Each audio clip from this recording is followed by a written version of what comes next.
பிரியாணி செம்மையாக இருக்குல்ல. பட் பிரியாணி உங்கள் வயிற்றுக்கு பிரச்சனை கொடுக்குமான்னு கேட்டால் எனக்கு தெரியல. ஆனால் அதை போட்டு கொடுக்குற அந்த பிளாக் கலர் பிளாஸ்டிக் டப்பா இருக்குது பார்த்தீங்களா, அது ரொம்ப டேஞ்சரஸ்ங்க. அதை பற்றி என்னன்னு நான் இப்போ உங்களுக்கு சொல்கிறேன்.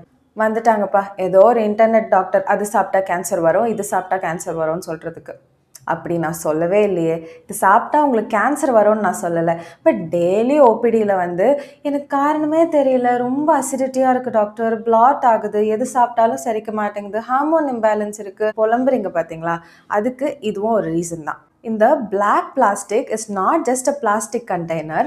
இதை ரீசைக்கிள்டு பிளாஸ்டிக்லேருந்து பண்ணுறாங்கன்னோ எலக்ட்ரானிக் வேஸ்ட்லேருந்து பண்ணுறாங்கன்னோ ரீசன்ட் ஸ்டடீஸில் நிறைய சொல்லப்பட்டிருக்கு. இன்னும் ஸ்விக்கி ஜொமேட்டோவில் ஒரு சில கடையில் இதில் ஃபுட் டெலிவர் பண்ணிட்டு தான் இருக்காங்க. நான் சொல்கிறது ஒரு சில கடையில், நாட் எவ்ரிவேர். இப்போது மோஸ்ட் ஆஃப் த ரெஸ்டாரண்ட்ஸில் ஃபுட் கிரேட் பிளாஸ்டிக்ஸும் பேப்பர் பேஸ்ட் கண்டெய்னர்ஸுக்கும் ஸ்விட்ச் பண்ணிட்டாங்க. பட் இதோட நாலேஜ் இன்னும் பீப்புளுக்கு ரீச் ஆகலைன்னு தான் நான் நினைக்கிறேன். உங்களுக்கு அடிக்கடி கேஸ்ட்ரிக் இஷ்யூஸ் வருதுன்னா நீங்கள் சாப்பிட்ற ஃபுட் மட்டும் செக் பண்ணாமல் கூடவே என்ன கண்டெய்னரில் எடுத்துக்கிறீங்கன்றதையும் சேர்த்து ஒரு வாட்டி செக் பண்ணிக்கோங்க.